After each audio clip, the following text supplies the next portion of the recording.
All right, guys, we are back here at Sokol Auditorium for a big concert, Five Finger Death Punch, and we've also got Otep. How are you doing? Really swell, brother. Thanks. That's great. Well, could I have you personally introduce yourself to our viewers and tell us a little bit about your band? My name is Otep Shamaya. I am the mouthpiece for the band Otep. We are an artcore band out of Los Angeles, California. And our new record just came out in August, and it's called Smash the Control Machine. Quick fun one here before we really get into it. When you're packing for tour, what was the one thing you had to bring? My dogs. I have two tiny little dogs that I bring with me, and they're my traveling companions. They love to tour. They enjoy it probably much more than I do because they get to get out and smell and see the world a little bit more than just being stuck in my apartment in Los Angeles, you know. That probably creates a little bit of a good hassle, but you got to find a place for them, to get food or to go for a walk. Well, I stock up pretty well before then, but yeah, it's actually a good brain break, having them with us.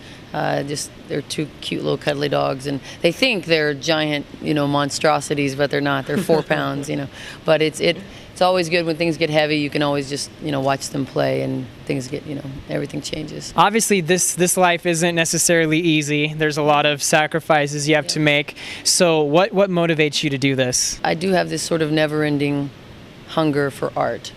And I'm very grateful to be able to have the... Hi. How's it going? Yeah. How you doing, buddy? I'm very grateful to have this opportunity, and I realize how what a blessing it is to be able to live your life as an artist. And I never want to take that for granted. I don't want someone ever to say that Otep is a rock star. I don't ever want that moniker, because to me, a rock star is someone who doesn't care about their life. They just take it all for granted, and it's all about partying, and it's all about the celebrity aspect of it. I have a bit of that sort of competitive spirit in me that is just always wants to succeed in my own world, and it's a competition against me. It's a competition about I always question, am I giving enough? Am I doing enough? Am I is this enough? What challenges have you faced being a lesbian in the metal scene? Well, I think there's a bit of a duplicity that goes on. There's not much of I don't face much. Most guys think it's sexy and it's cool to see two girls kiss, and you'll have the hetero-flexible girls, who, after a couple of drinks or something will, start, dipping into whatever world they want to. But it hasn't ever really been an issue for me, aside from maybe the fact that someone will use a gay slur or something, not meaning it towards me, but that's just what they'll call their friends or something. But to me, words matter. It does matter. If you call something gay, meaning that you think it's stupid or weak, well, why use that particular word? Why not use lame, stupid, or weak? Because that's how you also think about that community. Even though you may not feel it, it's the way you feel.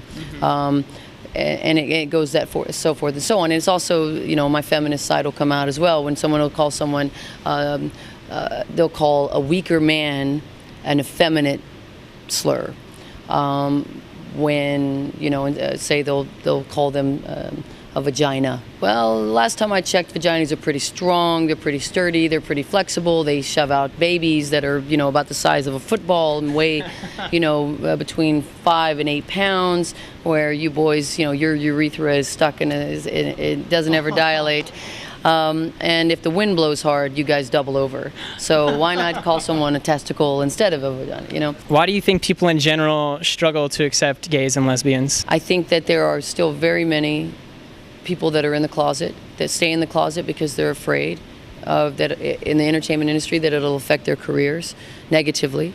So there's a lot of people that, I know about that, that people would be probably pretty stunned to go, wow, they're gay, wow, that's terrible, because it makes it look like there's something to be ashamed of. I think the other part of it is it has to do again with the gay and lesbian community, when they actually do have the opportunity to say the pride parades and all of that, and then they dress up in these strange costumes that I think a lot, if it's for them, that's for them, but if they're trying to make a point about equality and justice, don't wear leather assless, assless chaps.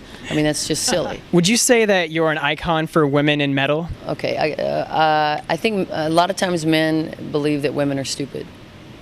But in defense of men, a lot of women act stupid. So they'll say, oh, they're very fragile things, and they believe that, and all they're concerned with is fashion and flowers and reality TV. And then there are really a lot of women who are only concerned with fashion and flowers and reality TV. Sometimes people see a woman on stage and she's supposed to take her clothes off or something. That's all they've ever known a woman being on stage for, or to sell a certain sexual aspect of herself. And I don't do that. That's not what it's about for me. And so we've had to overcome that. But I guess I've been most appreciative and a bit shocked by the fact that the majority of the people that come are coming for the music and the message, and they could care less what gender I am or what gender I'm not. When you're looking out at the audience, what's the most interesting or bizarre thing you've seen? We were playing some club, and it was one of these clubs that had like props on the walls, and it was crazy, man. It was just insanity. It was just savage, and I guess someone had ripped an inflatable raft off the wall and put it on the crowd, and then someone jumped in it, and like when people crowd surf, they was mimicking having a paddle, and he was going across the crowd in a blown up raft. I suppose I'm looking out and I'm seeing this guy, and he's like, looking at me, and he's mimicking, and he's going past, and I look at my bass player, and we're just like, okay, that's pretty awesome. But I guess some of the other craziest things is when people find time to boyfriend and girlfriends find time to make this a makeout session, or that gets pretty heated in the middle of a club. That's an understatement. Usually I will try to, the clubs usually will put an end to it, because you don't want that kind of stuff going on. It could cause other bad things to happen. But it's always odd to me though that there's people out there that'll that are so just into it, that right there Just really love each other. Crowd, they can't wait till the show's over, or that our music has that effect on them. It's just your music is so powerful, the feelings, I'm sorry. I apologize. What are you gonna do? What can I say? I can't help it. Don't worry, there's plenty more where that came from. Come with me behind the scenes, backstage, and onto the tour bus to meet your favorite stars. We are backstage with Slipknot. I am here with my good friend, the American Idol, Chris Allen. I'll ask questions you've never heard before and show you the answers you won't find anywhere else. You said you're a Justin Timberlake fan. No. Maybe that wasn't you? What do you like about Katy Perry? Everything. Happy birthday, dear Brian.